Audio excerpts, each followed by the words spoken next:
बड़ा पुरान पुरान बड़ा नया नया गीत आप लोग सुनला।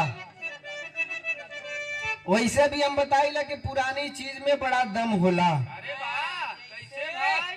जैसे कि पुरान गेहूं, पुरान चाउर, पुरान दारू, पुरान मेहरारू।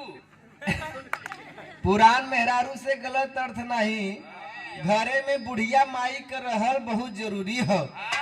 बुढ़िया माई पूरा परिवार सजाए के अपने पतोहू से कही कि ये तोहार बुढ़ऊ हैं। इनके मुड़े ठंडा तेल रख दिया करूँ।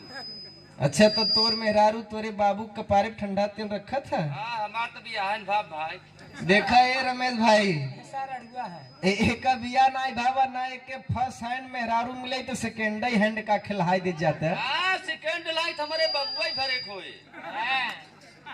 अच्छा अब तोरे बाबू के 4 वो चैला चाहे कि मेहरारू चाहे? चैली है कहना है मास्टर भैया, अरे बाबू ए भैया, ये देखा मांगे खाए के व्यवस्था आप लोगन से मिलल। मांगे को देखे कटोरा ले काहे तो के हम भिखारी समझ में आवत है। सोरा मुठी कुर्ता पहन के तू बड़का पुजारी समझ में आवत है। एक यही ना मालूम है कि भिखारी हर कोई होला। भक्त भगवान के आगे मांगे लेकिन इंसान इंसान के आगे मांगता है। मांगे खोज विकलांग हो के मांगा। अच्छा ही बताओ, हम अगर विकलांग हो जाए तो हमारा परिवार कहाँ जाही? हमने किया भेज दे बाबू देखा तोरे के पूरा गाँव है संहारे। नया नया गीत आप लोग सुनला, लेकिन है देखा पुराने गीत कभी कशिश देखा।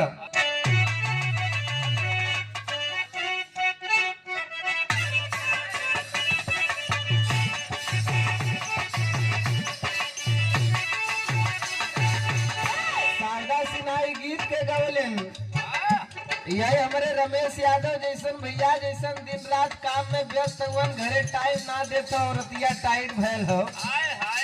तो दिन भर चाहे जाना लेकिन संध्या घरे आवे खो।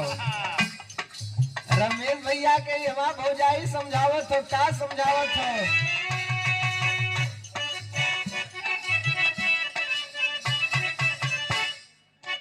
दिन भर चाहे जहाँ रही हमार पिया,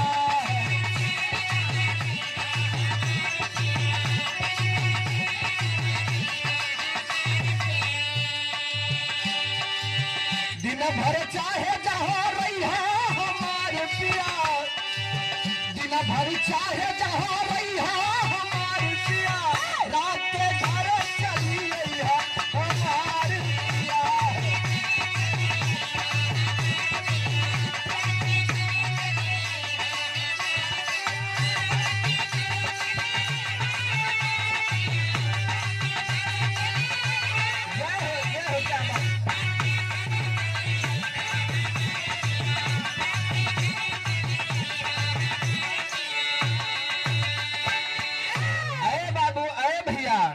देखा हम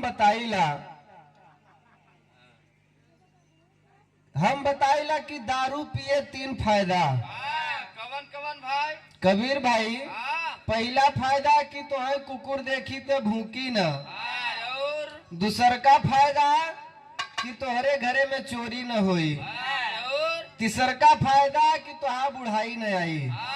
कैसे भाई? हम बताइला कि जब दारू पी के रोड पे छमक छमक छमक छमक छमक छमक चलबा तो कुकुर देखी तो कही वही तार बड़का साढ़ू आवत है।